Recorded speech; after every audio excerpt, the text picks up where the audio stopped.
This is week 3, video 4 on materialism. So getting back to our binary, note, interestingly enough, that this split between idealism, mentalism, and materialism is a binary opposition, which perhaps proves the point of the structuralists. Now we're going to talk about materialist theory on this other side of the binary. So again, materialism is in contrast to structuralism in that it posits that humans interact directly with the world, not through structures in their minds. So there's lots of materialist theory. Probably the most famous materialist theorist of all time is Karl Marx, who in his economic philosophies really focused on how we're economic animals first and foremost. So Marx would explain social inequality, sexism, racism, and all these things, not as the result of binary opposition structures in our minds that force us to see the world in a certain way, but on bare economic facts that some classes, that one sex, that one race, that certain groups of people figured out how to enslave other groups of people so that they could get as much economic gain out of them as possible. We'll talk about that actually more next week when we look at economic anthropology. A little bit more close to home in anthropology, Marvin Harris is a famous cultural materialist, and he seeks to explain particularly religious phenomena from a materialist point of view. So, for example, he dissects the Hindu beliefs about not eating beef, not eating cows, because cows are sacred.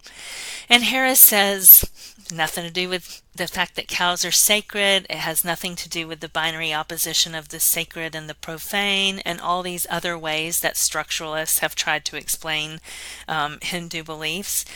What it has to do with is the fact that at some point in history, people figured out that they were economically better off if they kept the cows alive and used them for milk and transportation and used them to plow their fields and grow crops instead of killing them and having, one time only use of their meat.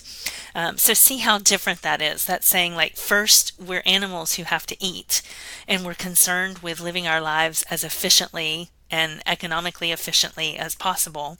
And so that's why we, quote unquote, make up religion in order to help us do that better. Materialism has often been has also had a huge impact on feminism in the 20th century.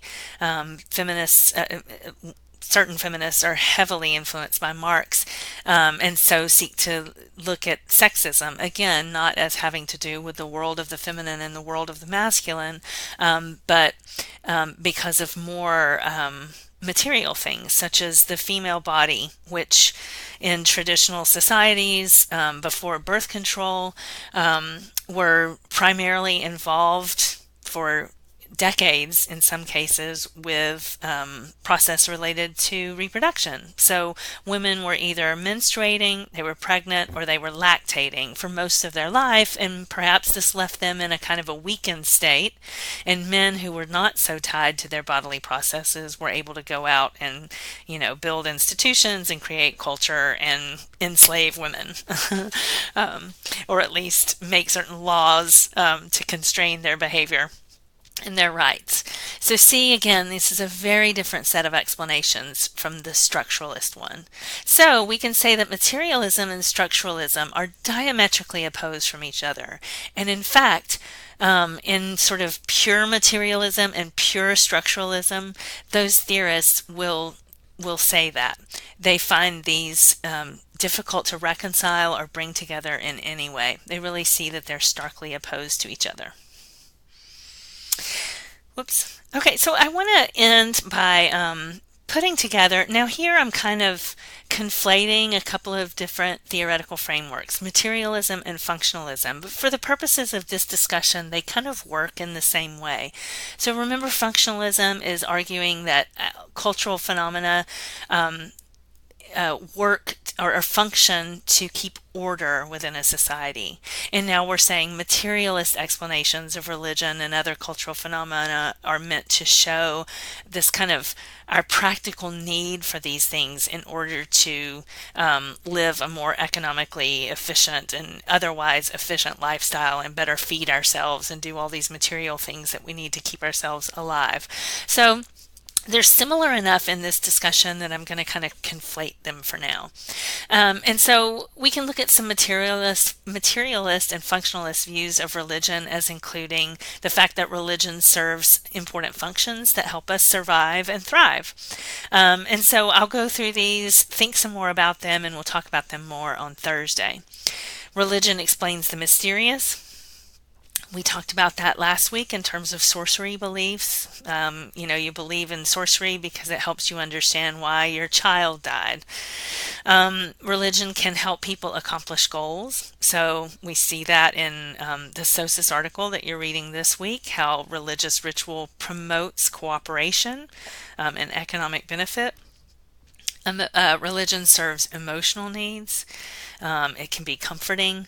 It can help you feel that you have control over your life. It can give you steps to take in order to improve your life. Religion helps people survive in their environment. If you watch the video about the pork prohibition, that will make more sense to you. We could say religion allows social control. It's very powerful to be able to decide who gets to go to heaven and who doesn't, for example, and to use that to control people's behavior. And then finally, again from the SOSIS article, religion can lead to solidarity and cooperation, which can be very helpful in for survival and thriving.